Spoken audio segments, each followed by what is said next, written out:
ask yourself a basic question about network integrity.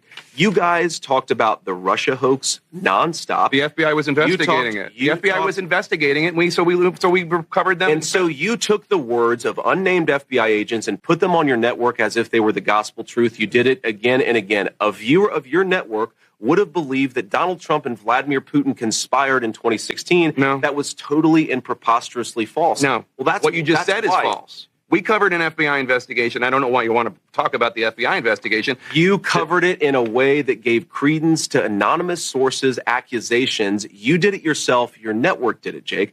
But again, can we talk about the issues that Americans care most about? I'm talking about things that Donald Trump has said. Yes. If you have an issue with whether or not he's talking about the economy enough, that's between you and your running mate. I'm talking about things he has said this week. Every single rally that he does, he talks about how he wants to unleash American energy so we can lower the cost of groceries. He talks about the fact that housing has become unaffordable. He talks about the wide open border, Jake.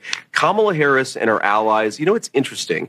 Kamala Harris and her media allies, and I would put CNN in this category. You guys, they wouldn't. You guys seem to care. I'll tell you that they wouldn't. Well, they should watch your network more because you guys seem to care more about Donald Trump's past than the future of the American people. We're running this campaign on making the American dream. I'm specifically asking about how Donald Trump is going to be president in the future should he win, and then we're being told he's going to pursue economic policies that lower the cost of groceries and make life more affordable again. He talks about it every single day on the campaign trail, and so do I. What you're talking about is an anonymously sourced story, or one guy nothing anonymously sourced, or who one guy who is a disgruntled employee. I told you, five other people pushed back against him and said that what he said was dishonest. So why don't we talk about the policy that's affecting American citizens and not what Donald Trump allegedly said, according to one guy who's pissed off because he got fired by Donald Trump? I think it's a more interesting reflection of Kamala Harris's campaign that at this late stage, she's not talking about how she can lower the price of groceries because she raised the price of groceries.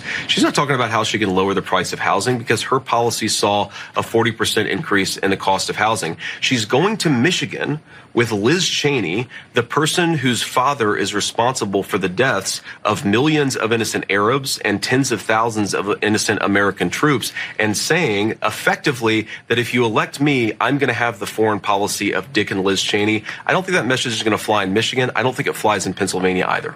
Jake, of course I'm running to be the vice president of all Americans. I'm running because I want people to be able to afford a good life in this country. You know how I grew up. You know that I grew up in a family where things were often tough. I want, whether you're in a blue state or a red state, whether you're going to vote for Trump or you're going to vote for Harris, I want you to be able to have a good life in this country. But what's not going to happen with the broken leadership in Washington, D.C.